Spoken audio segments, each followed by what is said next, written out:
I would like you to consider a mild but nevertheless chronic form of suffering which we constantly undergo, the experience of fear. What is fear? What, in other words, are you actually feeling? A great deal of the doctrine of primitive Buddhism, as we have it recorded from the Buddha's own teachings, is concerned with close attentiveness to one's inner feelings and states of mind. A careful watching of them to find out what they really are. And supposing then you're afraid, what happens to you?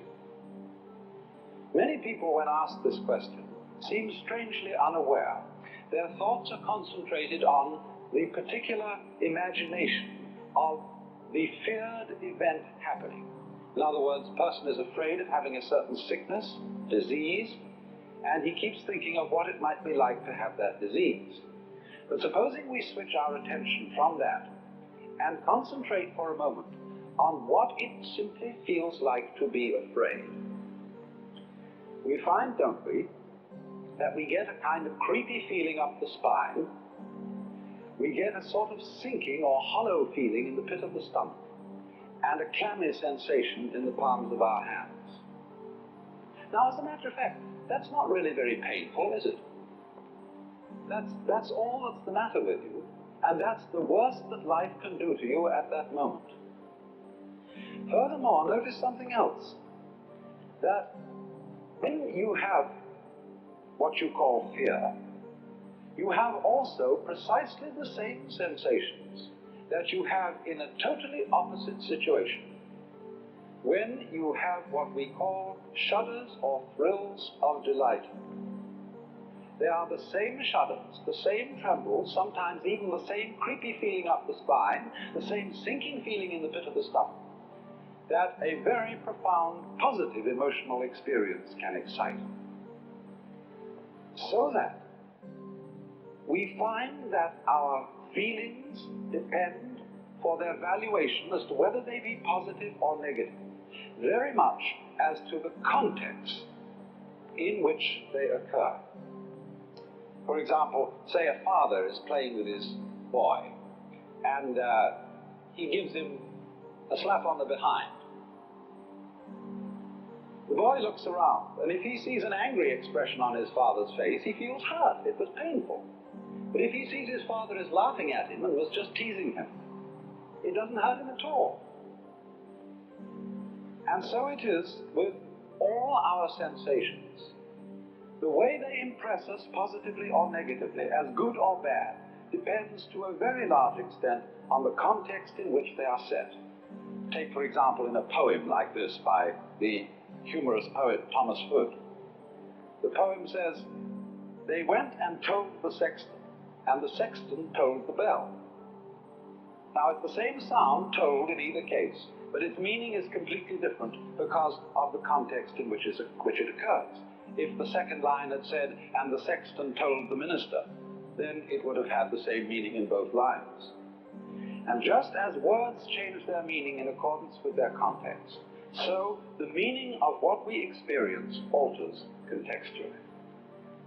And so it is this then that close awareness of our feelings reveals. In the same way, we can say we weep when we are sad, but we also weep for joy. There are tears of joy and tears of sorrow. Exactly the same tears, exactly the same physical sensation, but what a difference the context makes. And therefore the idea of the Buddha was to become delivered from suffering, not by running away from it, but from looking at the actual concrete reality of what we feel and forgetting the context.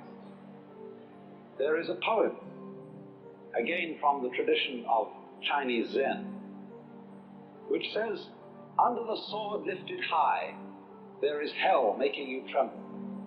But go straight ahead, and there is the land of bliss."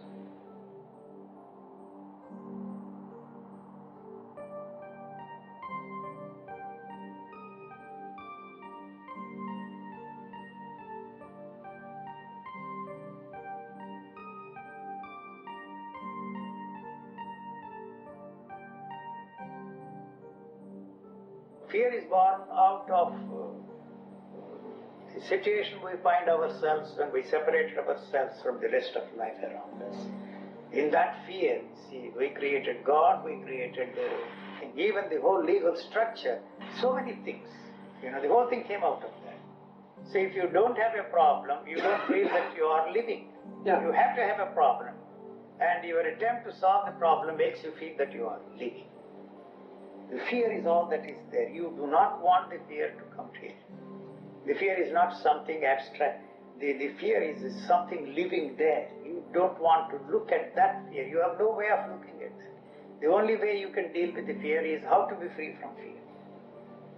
That's all that we are told. You know, all the therapies, all the techniques that are offered to us is how to deal with something that you cannot deal with. It's something living there. So all these houses are dead houses created, born out of the imagination. So you find yourself in a jungle.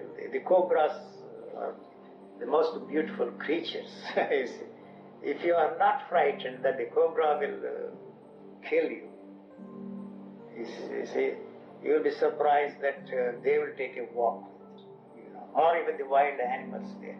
So when once you are frightened, you emit some sort of odors. So they have to take the first step. They don't trust the human beings at all, because they kill for nothing.